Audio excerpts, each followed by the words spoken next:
Corona के कुछ cases बढ़ रहे हैं, उसके ऊपर आज कल हमारे स्वास्थ्य मंत्री सौरभ जी ने मीटिंग ली थी पूरे स्वास्थ्य मंत्रालय की सभी एक्सपर्ट्स की। आज मैंने उसके ऊपर मीटिंग ली। पूरे देश भर का अगर हम देखें तो सेंट्रल गवर्नमेंट ने लगभग 2 हफ्ते पहले 6 स्टेट्स आइडेंटिफाई किए थे जिसमें कोरोना ज़्यादा बढ़ रहा है। वो थे गुजरात, महाराष्ट्र, केरला, कर्नाटका, तमिलनाडु और तेलंगाना। उसमें दिल्ली नहीं था। तो उन 6 स्टेट्स में कोरोना ज़्यादा बढ़ रहा है, उनको स्पेशल हिदायतें दी गई थी, भाई आप थोड़ा सा ध्यान रखिए। लेकिन हमने अपनी तरफ से, क्योंकि दिल्ली में अगर हम देखें तो 15 मार्च को लगभग 42 केस थे जो डेली केसेस आते हैं, ये बढ़ के 15 दिन के अंदर 30 मार्च को 295 केस हो गए। तो ये सडन जंप जो है, ये थोड़ा सा पहले ही हमने इसको समझने की कोशिश की है कि ये क्यों बढ़ रहा है। तो 30 मार्च को कल की डेट में 295 केस थे। एक्टिव केसेस अभी तक के हो गए हैं 932 और टोटल टेस्ट्स जो हमने कल किए थे वो थे 2363।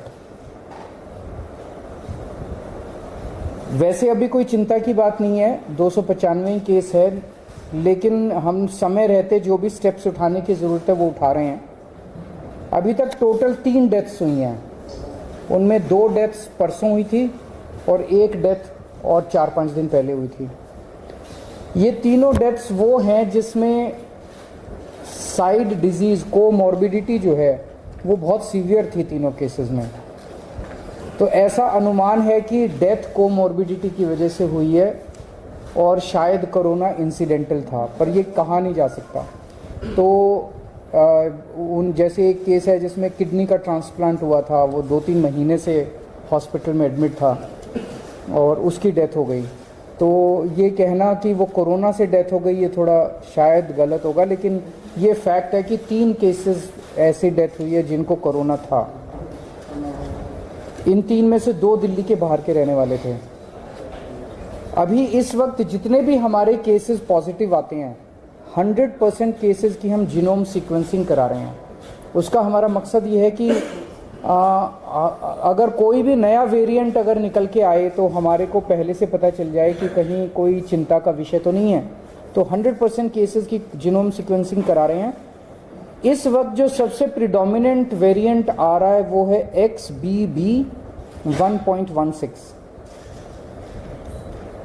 लगभग 48% केसेस में ये वाला वेरिएंट है और जो बाकी भी हैं उनमें भी इसी वेरिएंट के कुछ सब वेरिएंट्स हैं।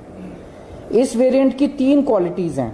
ये वायरल बहुत तेज़ी से हो रहा है, बहुत तेज़ी से फैल रहा है, लेकिन ये सीवियर नहीं है बिल्कुल भी।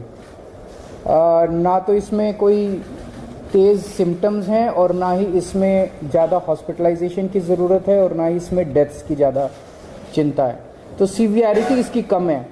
लेकिन इवेजन टू इम्यूनाइजेशन है कि अगर आपने वैक्सीन भी लगवा रखा है तो ये उसकी परवाह नहीं करता, ये उसके बावजूद भी ये इन्वेड कर जाता है। एक जो हम लोग दिल्ली में कर रहे हैं कि सीवेज जो है उससे हम एडवांस में पता करने की कोशिश करते हैं कि कहीं कोरोना तो नहीं आ रहा। तो मिड फरवरी तक जितने हम सीवेज के 7-8 जगह से पूरी दिल्ली में सैंपल उठाते हैं सीवेज के और उनको टेस्ट करते हैं। पहले अगर कोरोना आता है तो पहले सीवेज में कोरोना डिटेक्ट होना चालू हो जाता है।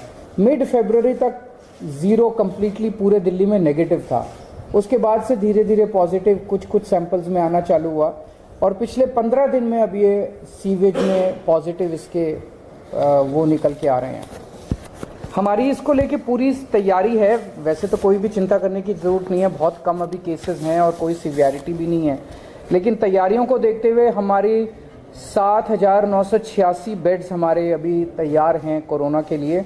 इसमें ऑक्सीजन वाले बेड्स भी हैं, इसमें वेंटिलेटर बेड्स भी हैं, इसमें आईसीयू भी हैं। 7,986 बेड्स हैं जिसमें से 66 बेड्स केवल ऑक्यूपाइड हैं।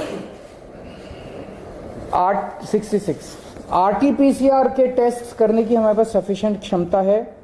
लगभग 4,000 टेस्ट हम सरकारी लैब्स में करने के लिए हमारे पास क्षमता है और प्राइवेट लैब्स में तो 1 लाख से ज़्यादा टेस्ट पर डे करने की क्षमता है। वैक्सीन भी बहुत अच्छा परफॉर्मेंस अभी तक रहा, नेशनल एवरेज से ज़्यादा अच्छा रहा। 18+ की कैटेगरी में तो लगभग सबको वैक्सीन लग चुकी है, और 18 से निचली उसमें आए तो फर्स्ट डोज सबको लग चुकी है, सेकेंड डोज भी 85% के लगभग लोगों को लग चुकी है। हमारे पास सफिशिएंट एम्बुलेंस है, सफिशिएंट ऑक्सीजन अवेलेबल है, सफिशिएंट ऑक्सीजन स्टोरेज की कैपेसिटी है। 26 मार्च को हम लोगों ने 38 सरकारी दिल्ली सरकार के हॉस्पिटल्स की खुद ब खुद एक मॉक ड्रिल की थी कि बाई चांस अगर हो जाए तो, और इसमें जितने मान लीजिए कोई इक्विपमेंट काम नहीं कर रहा था, ऑक्सीजन वाली अवेलेबल है नहीं है, वैक्सीनेशन, सारी चीज़ों की एक से ट्रायल करके देखा था कि सारी चीज़ें काम कर रही है कि नहीं कर रही। अब केंद्र सरकार के निर्देश आए हैं, 10 और 11 अप्रैल को एक बारी सारे सरकारी और प्राइवेट हॉस्पिटल्स की मॉक ड्रिल की जाएगी।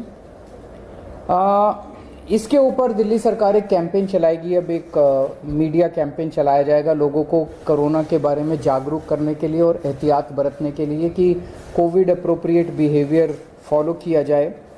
एयरपोर्ट के ऊपर 2% के लगभग पैसेंजर्स को रैंडम टेस्टिंग की जा रही है, और जितने भी दिल्ली सरकार के हॉस्पिटल्स हैं सबको बोल दिया गया है कि आइसोलेशन वार्ड्स कोरोना पेशेंट्स के लिए रखे हैं। कहीं ऐसा ना हो कि किसी को बहुत सीरियस, मान लिया ILBS में किसी को किडनी ट्रांसप्लांट हुआ, उसको कोरोना हो गया, अब उसको कोरोना वाले हॉस्पिटल में नहीं ले जाएंगे हम, वहीं पे अगर आइसोलेशन बेड होगा तो वहीं पे उसको एक अलग वार्ड में कर देंगे, तो उसका कोरोना का किडनी का भी ट्रीटमेंट होता रहेगा और उसका कोरोना। तो हर अस्पताल के अंदर एक आइसोलेशन वार्ड की तैयारी की गई है। जितने सारी केसेस हैं एक्यूट रेस्पिरेटरी डिजीज़ वाले, उनमें जैसे ही मरीज एंटर करता है हॉस्पिटल में उसको तुरंत मास्क दे दिया जाता है, उनको 100% उनके टेस्ट्स किए जा रहे हैं। और जितने इन्फ्लुएंजा वाले लाइक सिम्टम्स वाले पेशेंट्स हैं उनको 5% उनके रैंडम टेस्ट किए जा रहे हैं। तो ओवरऑल दिल्ली में लोगों को घबराने की ज़रूरत नहीं है, सरकार पूरी तरह से नज़र रखे हुए और सरकार पूरी तरह से किसी भी इवेंचुअलिटी को फेस करने के लिए तैयार है। सर बूस्टर डोज का क्या स्टेटस है? क्योंकि हमने देखा था कि जब कोविड था तो बहुत सारे लोग बूस्टर डोज लगवाए थे, लेकिन अब बहुत कम हो गया, इक्के लोग ही जाते हैं बूस्टर डोज। इसका क्या स्टेटस है? सर बूस्टर डोज अब नो लॉन्गर एजुकेटेड और अब जो है नहीं लगाई जाती। अभी मास्क की ज़रूरत, हम जितने भी जिनको भी सारी पेशेंट्स हैं जो कि इन्फ्लुएंजा लाइक सिम्टम्स हैं, इस तरह की सांस की बीमारी है, उनको हम सबको वो कहेंगे कि आप मास्क लगा के रखिए। लेकिन अभी केंद्र सरकार की तरफ से कोई गाइडलाइन नहीं है, और जैसे जैसे केंद्र सरकार गाइड करेगी हम उस पर स्टेप्स लेंगे। स्कूलों का सेशन शुरू होने वाला है, क्या स्कूल बच्चों के लिए एहतियात की जरूरत? अगर ऐसी कोई ज़रूरत होगी तो हम समय समय पे करते रहेंगे। Sir, are you recommending masks for people in general in crowded places or those? We are recommending masks to those who have respiratory disease like SARI, ILI, etc.